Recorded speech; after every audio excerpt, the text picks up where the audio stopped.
हे बघा दूध उकळत आलं आहे, पण आपण ह्याला चांगलं हलवायचं, दूध चांगलं ढवळत राहायचं, कारण का साईडला एक पकड, हे बघा खालून करपायला नाही पाहिजे, म्हणून सारखं आपण चांगलं मिक्स करून घ्यायचं.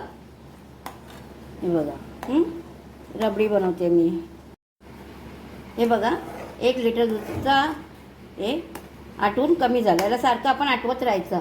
आणि आता ह्याच्यामध्ये मी हे मिल्क पावडर घालते. हे बघा मिल्क पावडर. आता ह्याला चांगलं आपण ढवळून घेऊया, चांगलं ढवळून घेऊया ह्याला आणि चांगलं आटवून घेऊया. तर मी मिल्क पावडर घातली आहे आणि या दुसऱ्या ह्यानी मी साखर घालते. बघा जेवढं म्हणजे तुम्हाला गोड पाहिजे तेवढी साखर. आता आपण ह्याच्यामध्ये मिल्क पावडर आणि साखर घातलेली आहे.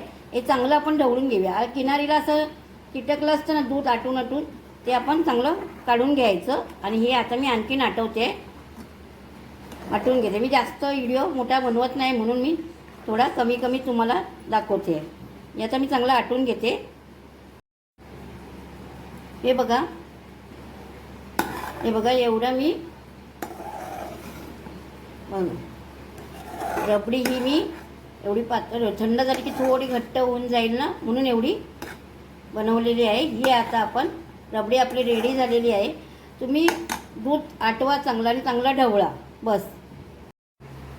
ही बघा आपली रबडी रेडी झालेली आहे.